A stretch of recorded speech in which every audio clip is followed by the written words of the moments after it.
नमस्कार दोस्तों, मैं प्रियांश शोकंशी स्वागत करता हूं एक बार फिर आपका अपने YouTube चैनल सक्सेस गुरुजी में।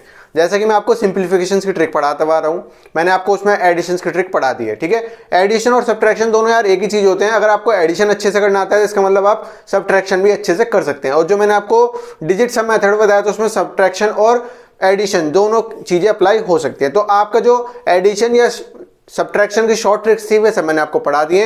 अब आगे बढ़ते हैं, उसी श्रेणी में हम पढ़ेंगे मल्टीप्लिकेशन या फिर डिवीजन की तरफ। मल्टीप्लिकेशन पढ़ेंगे आज हम। ठीक है, तो जिन भी स्टूडेंट्स ने मेरी पहली वीडियोस ना देखी हो प्लीज उनको जाकर देखें, उसके बाद ही आपको इसमें समझ में आएगा। ठीक है, तो आज हम पढ़ने वाले हैं क्या? आज हम पढ़ने वाले हैं आपकी मल्टीप्लिकेशन ट्रिक्स, गुणा के तरीके जिसे कहते हैं मल्टीप्लिकेशन ट्रिक। मल्टीप्लिकेशन ट्रिक्स आज से आपकी स्टार्ट हो रही है। ठीक है, मल्टीप्लिकेशन ट्रिक्स में आपको सबसे पहली चीज क्या पढ़ने को मिलेगी? आज मैं आपको बताने वाला हूं ट्रिक का नाम कि आप इजीली 11 से कैसे मल्टीप्लाई कर सकते हैं।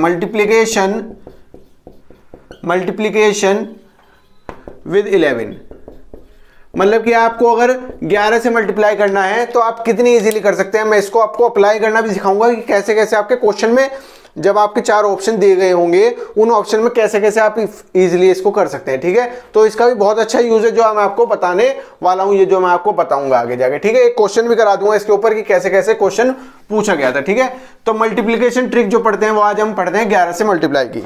ठीक है, देखो सबसे पहले अगर आपसे क्वेश्चन पूछूं मैं तो आपसे पूछूंगा 11 का स्क्वायर कितना होता है। अगर आपको स्क्वायर याद है तो आप डायरेक्ट कहेंगे कि सर 11 की अगर आप 11 में गुणा करोगे तो आपको 121 मिलेगा, 121 मिलेगा। ठीक है, मगर आपने 11 की 11 में गुणा कैसे की होगी? जहां तक आपको, अगर आप बेसिक से कर रहे हैं तो ऐसे की होगी कुछ, यहां पर लिखा होगा 11 कम 11 और फिर यहां लिखा होगा 11 कम 11 और यहां क्रॉस करके दोनों को जोड़ा होगा 121। ठीक है, मगर जब आपको ये ट्रिक समझ में आ जाएगी तो आप 11 की मल्टीप्लिकेशन जो है वो एक लाइन में कर सकते हैं। बिल्कुल एक लाइन में आप सीधा इसका आंसर निकालेंगे। देखिए कैसे करवाता हूं मैं आपको कि 11 की मल्टीप्लिकेशन क्या करनी है। देखो 11 जो है जिसकी मल्टीप्लाई करनी है किसमें? 11 में। ये कोई भी नंबर हो सकता है आपका यहाँ पर जिसकी मल्टीप्लाई आपको 11 में करनी है। ठीक है, सबसे पहली चीज क्या है? स्टेप बाय स्टेप याद कराना चलता हूं। ठीक है, स्टेप 1 में क्या होगा? देखो यूनिट डिजिट से स्टार्ट करेंगे, इधर से लेकर इधर की तरफ। यूनिट डिजिट से 10 डिजिट, 100 डिजिट, 1000 डिजिट, 10,000 डिजिट ऐसे बढ़ते चले जाएंगे। ठीक है, तो क्या करना है? सबसे पहले स्टेप में आपको यूनिट डिजिट लेनी है और यूनिट डिजिट में मल्टीप्लाई करनी है कांस्टेंट की, जिसकी कांस्टेंट की वैल्यू होगी आपकी 1। कांस्टेंट की वैल्यू आपकी कितनी होगी? यहां पर 1 होगी। ठीक है, ये याद रखना कि एक कांस्टेंट होगा जिसकी वैल्यू होगी 1। तो आपने यूनिट डिजिट में जो भी नंबर लिखा होगा, मतलब यूनिट प्लेस पे जो भी नंबर लिखा होगा, जो भी डिजिट होगी उसमें पहले मल्टीप्लाई करनी है किसकी? 1 के साथ उसकी मल्टीप्लाई करनी है। तो यूनिट डिजिट पे लिखा है 1 और उसके यहां पर लिखते हैं स्टेप में यूनिट डिजिट में लिखा है 1 और जो एक सर्कल में घुमा रहा हूं ये हो गया आपका कांस्टेंट, जो आपको कांस्टेंट 1 दिया हुआ है। ठीक है, इसकी मल्टीप्लाई करके इन दोनों की जो इनके बाद नेक्स्ट टर्म होगी, जो भी इनकी नेक्स्ट डिजिट होगी वो आपको लिख देनी है, उसको आपको इसमें जोड़ देना है। ठीक है, लिखकर जोड़ देना है। ठीक है, तो इसके बराबर में तो यहां कुछ नहीं है तो हम मान लेंगे 0, हम मान लेंगे इसको 0। तो जब 1 की मल्टीप्लाई 1 में करोगे और उसमें 0 जोड़ोगे तो आपकी क्या वैल्यू आएगी? 1 ही आएगी। ठीक है, यहां पर आप 1 लिख लीजिए चाहे तो। ठीक है, अब बढ़ेंगे हम यूनिट डिजिट से 10th डिजिट की तरफ। ठीक है, तो हमने यहां पढ़ा। ठीक है, अब इसमें भी हमने कांस्टेंट से मल्टीप्लाई की जिसकी वैल्यू कितनी है? 1।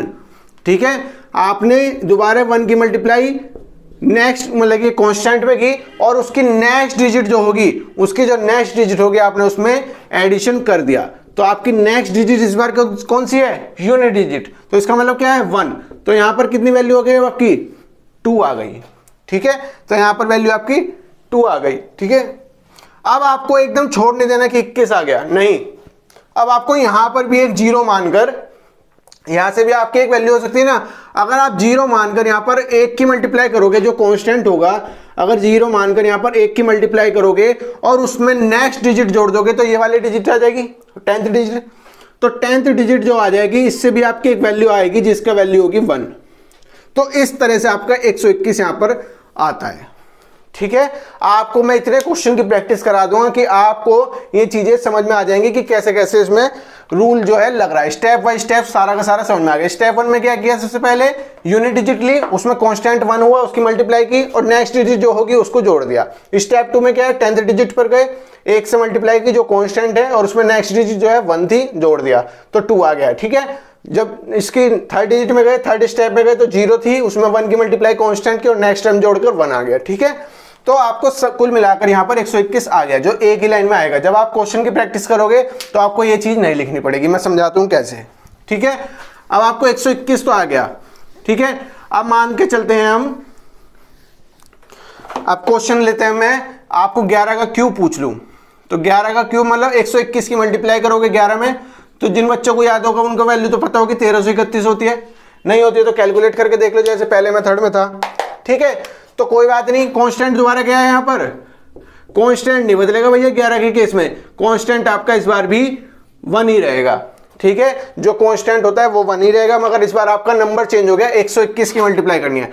तो 121 को थोड़ा सा स्पेस देकर ऐसे लिख लिया ताकि आपको समझ में आ जाए। स्टेप बाय स्टेप समझेंगे, 11 से इसको मल्टीप्लाई करनी है तो छोटा सा करके 11 और लिख लिया। ठीक है, स्टेप 1 में चलते हैं, स्टेप 1 की तरफ चलते हैं। जैसे तो आपको यूनिट डिजिट से स्टार्ट करना है, आपको पता है मैंने इधर से बताया, राइट साइड से लेफ्ट साइड की तरफ यूनिट डिजिट से स्टार्ट करना है। तो 1 की मल्टीप्लाई कांस्टेंट में मल्टीप्लाई करनी पड़ेगी, कांस्टेंट की वैल्यू इस बार भी 1 ही है।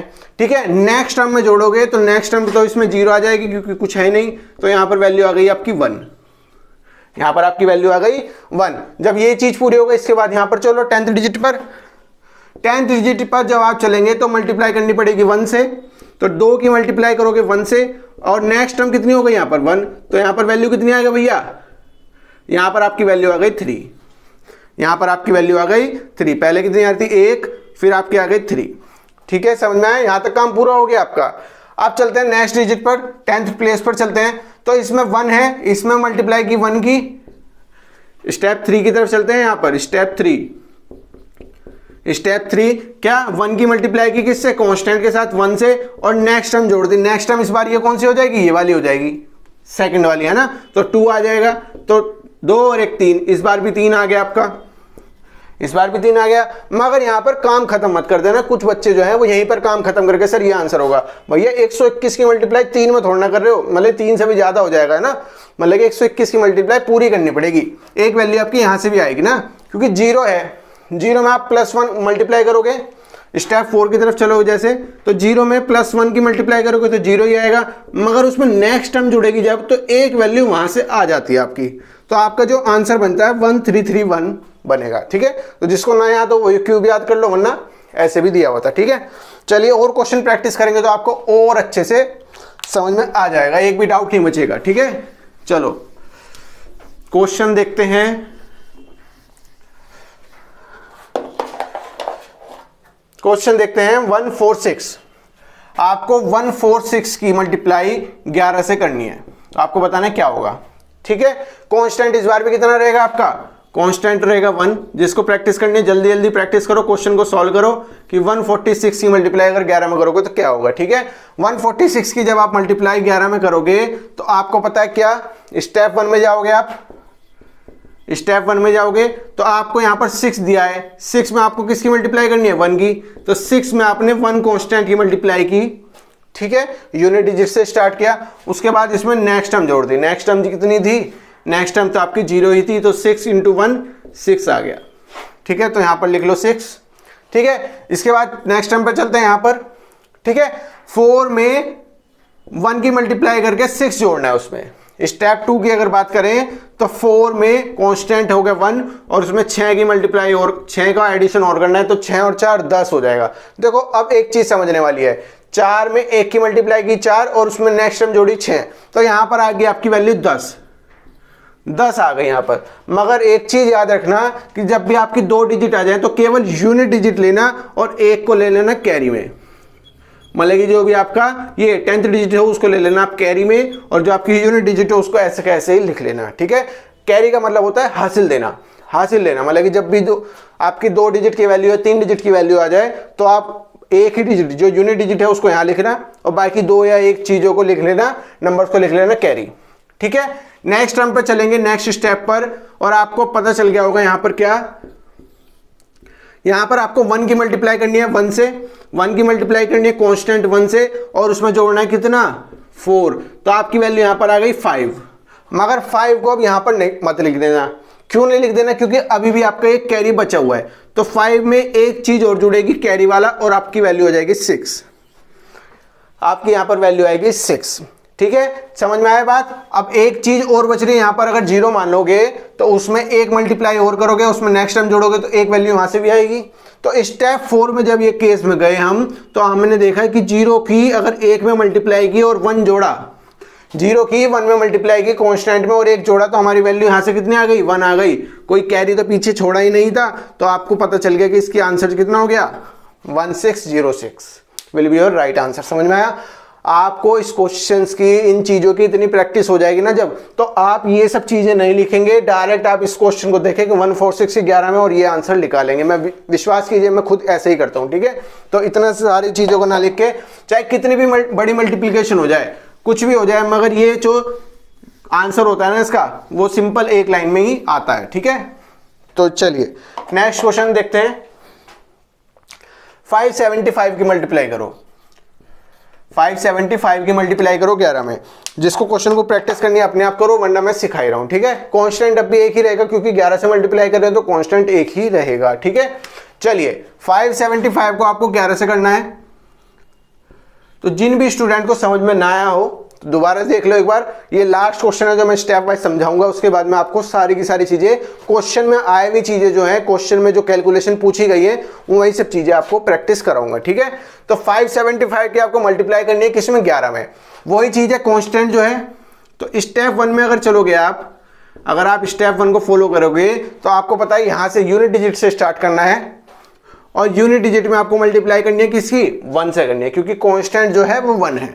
तो 5 में जब आप 1 की मल्टीप्लाई करोगे तो 1 आ जाएगा, और उसमें नेक्स्ट टर्म जोड़ोगे तो नेक्स्ट टर्म तो आपकी 0 ही है, तो आपकी जो वैल्यू आएगी यहां पर 5 आ जाएगी। ठीक है, यहां पर वैल्यू कितनी आएगी आपकी 5 आ जाएगी। ठीक है, यह आपका आंसर हो जाएगा, जो भी आएगा ये आपका आंसर लिख रहा हूं मैं। ठीक है, 5 आएगा। ठीक है, अब चलते हैं नेक्स्ट डिजिट पर, इस वाली पर 7 पर। ठीक है, तो 7 में आपने 1 की मल्टीप्लाई की, 7 में आपने 1 की मल्टीप्लाई की। स्टेप 2 में चले गए हम। स्टेप 2 में जब गए 7 की मल्टीप्लाई कांस्टेंट में की 1 आ गया। ठीक है, और उसमें नेक्स्ट टर्म जोड़ दी। नेक्स्ट टर्म कितनी हो गई भैया 5 नेक्स्ट टर्म है। ठीक है, ये वाली जो यूनिट डिजिट है वो आपकी यहां पर जुड़ गई, तो 7 और 5 आ गया आपका 12। ठीक है, मैंने क्या बताया था पिछले क्वेश्चन में भी, अगर आपकी वैल्यू 2 डिजिट की या 3 डिजिट की आ जाए तो केवल उसकी यूनिट डिजिट लिखना आंसर में, बाकी जो भी बचेंगी डिजिट्स वगैरह उन सबको ले लेना कैरी। कैरी का मतलब होता है एक तरह से हासिल, मतलब कि आपके ऊपर कुछ उधार हो गया, आपने उसको वापस करना शुरू कर दिया। ठीक है, तो आपने एक कैरी को उधार कर दिया, आपके पास कैपेसिटी नहीं है कि 10 से ज्यादा वैल्यू लो। ठीक है, 10 भी नहीं ले सकते आप। ठीक है, तो 12 थी, वो एक उधार की चीज हो गई, तो उसमें से एक को दे दिया कैरी और 2 को रख लिया हमने। स्टेप 3 में जब बढ़ोगे आगे, स्टेप 3 में तो आप पहुंच जाओगे यहां पर 5 पे। ठीक है, 5 की मल्टीप्लाई करनी पड़ेगी 1 में। अगर 5 की मल्टीप्लाई एक कांस्टेंट के साथ करोगे 1 में, और उसमें नेक्स्ट डिजिट जोड़ देना। नेक्स्ट डिजिट जोड़ोगे तो 7 और 5 12, 7 और 5 12। ठीक है, अब इसमें से आप ये मत लिख लेना कि 2 लिख लोगे, अभी नहीं लिखना है, क्योंकि 12 में अभी भी आपका एक कैरी बच रहा है, जो ये वाला था, ये जुड़ना रह रहा है अभी भी। ठीक है, ऐसा मत करना कि 12 का 2 लिख लिया और एक को फिर दोबारा कैरी ले लिया। भैया पिछला वाला कैरी भी जुड़ना है, पिछले वाला आपके ऊपर भार जो था वो उतना नहीं है। ठीक है, तो आपका 13 हो गया। यहां पर 13 जो है ये वैल्यू आएगी। 13 में अभी आपका 3 लिखा जाएगा, एक दोबारा जाएगा आपका कैरी में, एक जाएगा आपका कैरी में चला जाएगा, मतलब कि एक दोबारा से हासिल में चला गया। अब नेक्स्ट डिजिट पे जाएंगे, नेक्स्ट डिजिट तो आपकी 0 ही है। ठीक है, स्टेप 4 में यहां लिख रहा हूं, समझ लेना। स्टेप 4 समझ में आया? तो नेक्स्ट डिजिट आपकी 0, उसमें मल्टीप्लाई की 1 से, कांस्टेंट से की, और उसमें नेक्स्ट टर्म जोड़ दी। नेक्स्ट टर्म कितनी है आपकी 5, और एक कैरी भी तो आ रहा है, एक कैरी भी तो आ रहा है, उसको भी तो जोड़ोगे भैया। एक वैल्यू जो ये आई यहां से, एक कैरी की है, तो टोटल वैल्यू कितनी है 6। ठीक है, तो आपकी जो वैल्यू आ जाएगी वो आएगी 6325 will be your right answer. समझ में आ गया कैसे कैसे किया है? 575 की अगर मल्टीप्लाई करोगे 11 में तो आपकी ये वैल्यू आ जाएगी। ठीक है, नेक्स्ट क्वेश्चन करते हैं। अब मैं जो भी आपको क्वेश्चन कराऊंगा वे स्टेप बाय स्टेप नहीं कराऊंगा, डायरेक्ट आपको आंसर लिख के बताऊंगा कि कैसे कैसे किया है। ठीक है, बहुत इजीली हो जाएगा। अगर किसी बच्चे को समझ में ना आ रहा हो, अगर किसी भी स्टूडेंट को समझ में ना आ रहा हो तो प्लीज वो वीडियो को दोबारा जाकर देख सकता है, ठीक है। चलिए नेक्स्ट क्वेश्चन जो करेंगे वो बिना स्टेप के करेंगे, डायरेक्ट करेंगे, ठीक है। चलिए अब आपसे क्वेश्चन पूछा गया बड़ा सा कुछ 29155, कितने भी डिजिट का ले लो, 10,000 का ले लो, मतलब कि 5 डिजिट का ले लो, 6 डिजिट का ले लो, डरना मत, बस करते रहना, ठीक है। आपको एक चीज समझ लो इस केस में, तो 11 के केस में, कि आपको मल्टीप्लाई करने की जरूरत नहीं है। अगर आप किसी नंबर की एक में मल्टीप्लाई करोगे तो वही नंबर आएगा, मगर मैं एक से मल्टीप्लाई करना सिखा रहा हूं क्योंकि ये चीज आपके आगे भी काम आएगी, ठीक है। तो 11 के केस में आप ये कर सकते हो कि एक से मल्टीप्लाई करना इग्नोर कर सकते हो, केवल आप नेक्स्ट डिजिट को जोड़ लो, ठीक है, वो बेनिफिट रहेगा। मगर आप ये मत समझना कि एक से मल्टीप्लाई करके, तो सर क्यों बता रहे हैं एक से मल्टीप्लाई करना, एक से मल्टीप्लाई करने के बाद भी आपका चीजें मतलब कि आगे रहेंगी, इसलिए मैं आपको बता रहा हूं एक से मल्टीप्लाई करना, ठीक है। तो 5 की एक चीज करो, 5 की अगर एक से मल्टीप्लाई करोगे तो 5 ही रहेगा, ठीक है। नेक्स्ट टर्म जोड़ लो, बस नेक्स्ट टर्म जोड़ लो, तो 5 की नेक्स्ट टर्म कितनी हो गई, 0 हो गई, तो आपकी वैल्यू कितनी आएगी, 5 आएगी। स्टेप 1 हो गया पूरा आपका, ठीक है। मल्टीप्लाई करना चाहो कर लो, नहीं रहने दो, ठीक है। नेक्स्ट पे चलते हैं। नेक्स्ट पर जब गए 5, इसमें मल्टीप्लाई की 1 की 5 ही रह गया, उसमें नेक्स्ट टर्म जोड़ोगे तो 10 आ जाएगा, 10 की वैल्यू आएगी यहाँ पर 0 और 1 चला जाएगा आपका कैरी में, यहाँ पर थोड़ा सा ऐसे लिख लिया। अब यहाँ पर करोगे 1 और 5 6, 1 में जब नेक्स्ट टर्म जोड़ोगे, यहाँ पर पहुंच गए ना, अब हम तीसरे केस में चले गए, थर्ड स्टेप पर चले गए, तो 1 में 5 जोड़ोगे 6, 6 में 1 जोड़ोगे तो 7 आ जाएगा, ठीक है। कोई कैरी नहीं, कैरी हो गया खत्म, क्रॉस कर दिया कैरी को, ठीक है। अब बढ़े हम इस वाले केस पर, 9 वाले पर, ठीक है। 9 में 1 की मल्टीप्लाई की 1, 9 ही आ गया, और उसमें 1 किया तो 10 आ गया। 10 का मतलब क्या, 0 यहां पर आ गया और 1 चला गया आपका कैरी में, 1 चला गया आपका भी कैरी में या फिर हासिल में। अब हम यहां पर पहुंच गए, तो 2 और 9, 9 और 2 11, 11 और 1 12, आपकी वैल्यू कितनी आई, 12 वैल्यू आई आपकी। 12 का 2 तो चला जाएगा यहां पर, और 1 अभी भी कैरी में जाएगा, 1 अभी भी कैरी में जाएगा, तो आपकी यहां पर वैल्यू हो जाएगी 0। 0 में जब 2 जोड़ोगे तो 2 आएगा, और उसमें 1 जोड़ोगे तो 3 आएगा। तो आपका जो आंसर होगा वो कितना आएगा, 32705 will be your right answer, ठीक है। समझ में आया, कितना भी बड़ा ले लो, सबकी सब चीजें निकलती चली जाएंगी। 320705 बिल्कुल सही है आपका, ठीक है। चलिए एक क्वेश्चन और करते हैं, अच्छे से समझ में आएगा आपको कैसे कैसे। और जो मैं ये अब आपको बिना स्टेप के बता रहा हूं ना, ये सब चीजें आपके एग्जाम में पूछी गई थी, मतलब कैलकुलेशन में जरूरत पड़ी थी। एग्जाम में तो डायरेक्ट नहीं पूछता ना, मगर आपकी कैलकुलेशन में जरूरत पड़ी थी कि इन चीजों की कैलकुलेशन में कैसे जरूरत पड़ सकती है, वो मैं आपको बताऊंगा, ठीक है। तो 23145 की 11 में मल्टीप्लाई करनी है, ठीक है। 23145 आपको ये क्वेश्चन दिया गया है, ठीक है। मल्टीप्लाई करोगे 1 से तो 1 ही रहेगा, तो आप यहां से स्टार्ट करो, तो नेक्स्ट टर्म कितनी हो गई, 0। ये आपका जो है यहां पर एक बॉक्स बना लो, 2 पैरेलल लाइन खींच लो, इसमें जो भी आपकी वैल्यू आएगी वो आपका आंसर होगा, ठीक है। इसमें जो भी आपकी वैल्यू आएगी वो आपका आंसर होगा। तो 5 में जब आप 1 की मल्टीप्लाई करो ना करो, नेक्स्ट टर्म जोड़ोगे तो 5 की 5 ही रहेगी, यहाँ पर आपकी वैल्यू 5 की 5 ही रहेगी। यहां पर चलेंगे जब हम, तो 5 और 4, मतलब कि 4 में 5 जोड़ोगे तो 9 आ जाएगा, कोई हासिल नहीं गया, कोई कैरी नहीं गया, बात खत्म हो गई। आप यहां पर आ गए, 1 में जब 4 जोड़ोगे तो 5 आ जाएगा, वही बात हो गई, कोई दिक्कत नहीं है, कोई कैरी नहीं गया। अब यहां पर जाओ तो 3 और 1 4 हो गया, सिंपल। और यहां पर गए जब हम, तो 2 और 3 5 हो गया। मगर अब यहां पर देखो, यहां पर वैल्यू मत भूल जाना, कुछ बच्चे जिसको मैं पढ़ाता हूं वे चीजें भूल जाते हैं, कभी कभी क्या करते हैं वो 2 ये नहीं लिखते, तो ये वैल्यू लिखने से वो गलत हो जाता है, ठीक है। तो 0 में 1 की मल्टीप्लाई करोगे 0, और उसमें नेक्स्ट टर्म जोड़ोगे तो 2 आएगा, ठीक है। तो 254595 will be your right answer. इसकी अगर मल्टीप्लाई करोगे 11 में, और तो इसमें एक बार में ही आंसर आ जाएगा, ठीक है। ये तो मैं आपको लिखने के लिए बता रहा हूं कि ये चीज लिखनी नहीं है एग्जाम में, डायरेक्ट आंसर लिखना है, ठीक है। चलो और क्वेश्चन प्रैक्टिस करते हैं, एक क्वेश्चन और प्रैक्टिस कर लो, बाकी फिर मैं आपको होमवर्क में दूंगा, ठीक है। 63 या लिखते हैं ऐसे 89067 89067 विल बी योर, जिसको समझ में आ गया हो, जिस भी स्टूडेंट को समझ में आ गया हो वो उसका करना शुरू करो। 89067, ठीक है, 89067, ठीक है। तो आपको क्या लिखना है, 89067। अब आपका जो आंसर आएगा वो इन दो पैरेलल लाइन के बीच में आएगा, जो भी आपका आंसर आएगा। ठीक है, आपको और कुछ नहीं करना। देखो 7 है, यहां से स्टार्ट करेंगे 7 से, नेक्स्ट टर्म जोड़ोगे 0 है तो आपकी वैल्यू कितनी आएगी, 7 की 7 ही आ जाएगी। यहां पर लिखते हैं तो आपकी वैल्यू यहां पर 7 की 7 ही आ जाएगी। ठीक है, अब नेक्स्ट यहां जोड़ो, कितना आया, 6 और 7 13 आ गया। 13 आ गया तो 3 तो यहां लिख ही लोगे और 1 चला जाएगा आपका अभी भी कैरी में, 1 चला जाएगा आपका कैरी में, अभी भी कैरी में चला जाएगा। 0 का मतलब 0 वो मत लिख देना। ठीक है, तो यहां पर 0 की मल्टीप्लाई की 1 से 0 प्लस 6 किया, 6 किया। ठीक है, 6 करने के बाद एक कैरी भी जोड़ा तो 7 आ गया। यहां पर आपका कैरी भी खत्म हो गया, कैरी भी आपका खत्म हो गया। कैसा हुआ, 0 प्लस 6 6 और उसमें एक कैरी बच रहा था तो 7 लिख लिया। ठीक है, अब आपको कोई भी कैरी नहीं है। अब आप यहां पर 9 में 0 जोड़ोगे तो 9 ही आएगा। ठीक है, और 8 में 9 जोड़ोगे 17 आएगा, 17 का 7 लिखो।